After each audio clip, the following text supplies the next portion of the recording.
Assalamualaikum, salam selamat dan sejahtera, saling mendoakan di antara kita. Jawablah, jawablah. Waalaikumsalam. Assalamualaikum warahmatullahi wabarakatuh. Selamat pagi, selamat siang, selamat malam anak-anakku yang ada di rumah. Bagaimana kabarnya hari ini? Oke, semoga selalu diberi kesehatan dan jangan lupa taati protokol kesehatan. Oke, hari ini kita akan belajar tentang mukjizat dan kejadian yang luar biasa. Nah, namun sebelum itu, mari kita lihat KD-nya terlebih dahulu. Ini, silakan dibaca, dicermati. Oke, saya kira cukup. Nah, sudahkah kalian siap belajar hari ini? Luar biasa. Jadi, kalau Pak Guru bilang, siapkah belajar hari ini? Siap, gitu ya. Oke, anak-anak siapkah belajar hari ini? Siap. Mantap. Nah, kalau kita sudah siap semua, mari kita baca doa bersama-sama. Bismillahirrahmanirrahim. Raditu billahi rabba wa bil islami dina wa bi Muhammadin sallallahu alaihi wasallam nabiyyan wa rasulah. Rabbi zidni ilman nafi'ah warzuqni fahma. Amin ya rabbal alamin. Semoga dengan bacaan doa kita kali ini pembelajaran kita jadi lancar. Nah, kira-kira ayat Al-Quran apa ya yang berkaitan dengan mukjizat? Nah, ini ada Quran surat An-Nisa ayat 174. Mari kita bacakan. A'udzu billahi minasy syaithanir rajim. Bismillahirrahmanirrahim. Ya ayyuhan nasu qad ja'akum burhanun min rabbikum. Qad ja'akum burhanun min rabbikum wa anzalna ilaikum nuran mubina. Shadaqallahul azim. Yang artinya adalah Kalian bisa sendiri ya artinya. Bisa kan? Oke. Nah, sekarang kita lanjut ke materi. Apa sih mukjizat itu? Ada yang tahu? Ada yang tahu? Ya.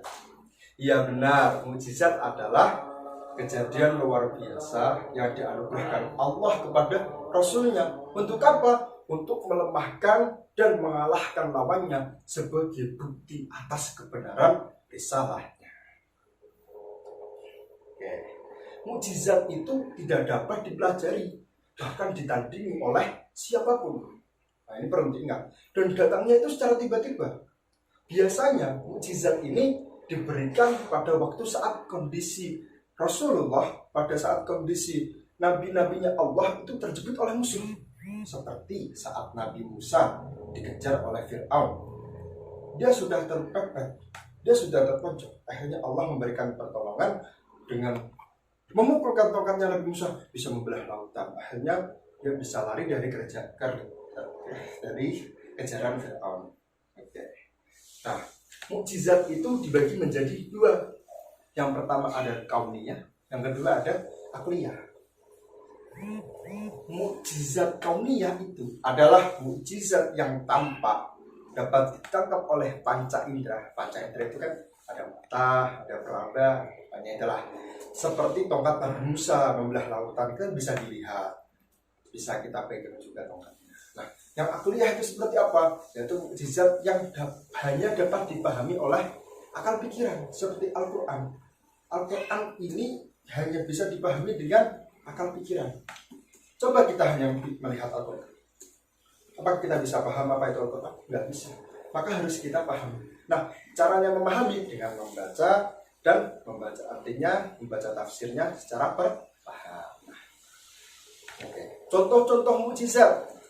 Ini contoh mudahnya kita ambil pada nabi-nabi dan rasul ulul azmi. Tahu kan nabi-nabi dan rasul ulul azmi? Oke, ada berapa?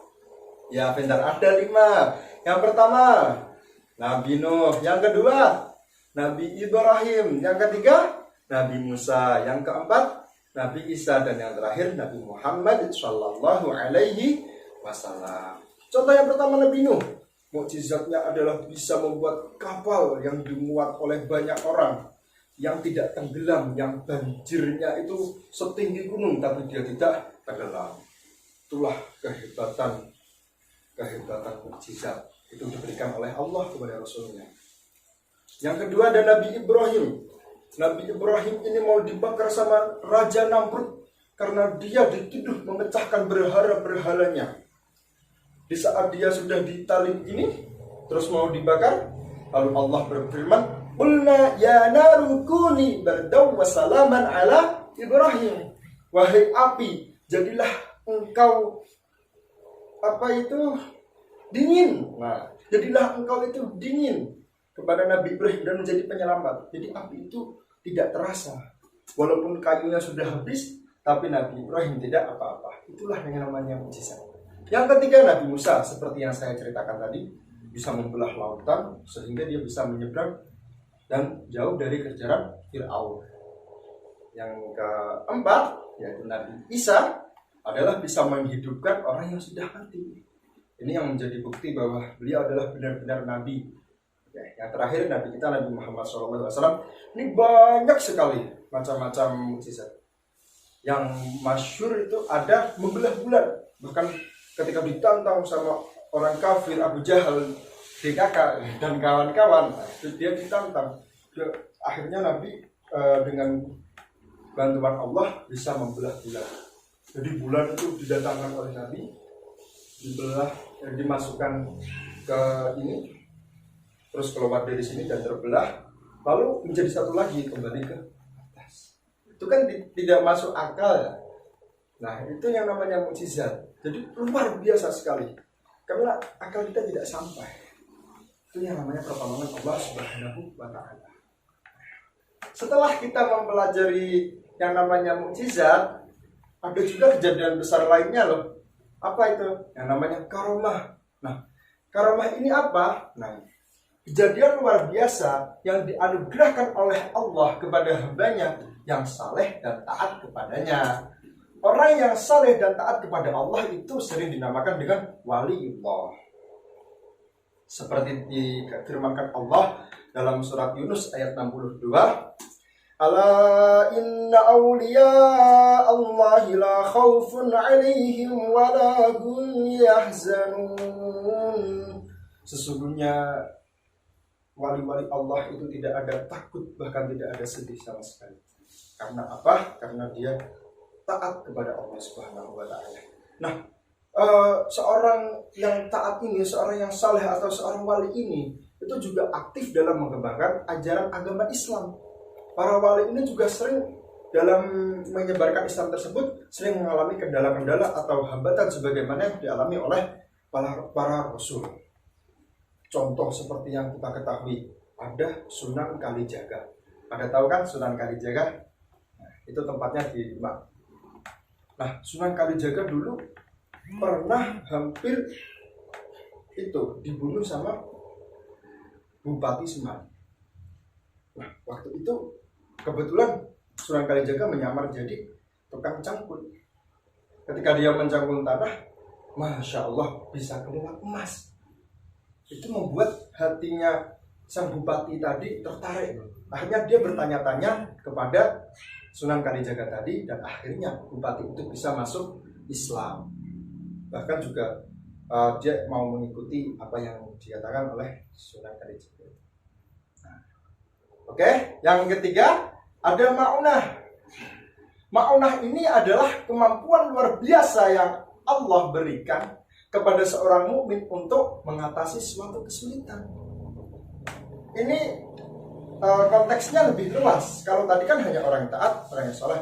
Kalau ini untuk semua orang yang mukmin, orang yang iman, orang yang Islam, ketika mengalami suatu kesulitan, maka dia mendapat pertolongan, itulah yang namanya maunah. Contoh, misal ada nenek-nenek yang terkurung dalam rumah dan rumah itu kebetulan terbakar.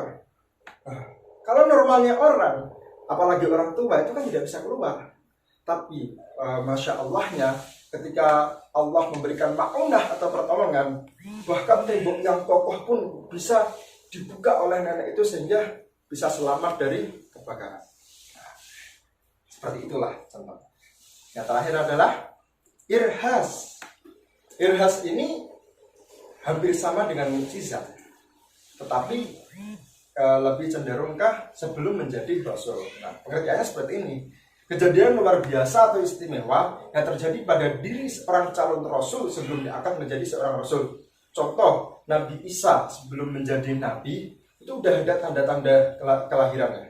Waktu beliau lahir, dia sudah bisa berbicara. Kalau normalnya bayi lahir kan hanya menangis, tapi Nabi Isa itu sudah bisa berbicara. Nah, ini firman-Nya, qala inni abdullahi ataniyal kitaba wa ja'alani nabiyya. Dia berkata, saya adalah hamba Allah, saya diberikan kitab dan Allah menjadikan aku seorang nabi.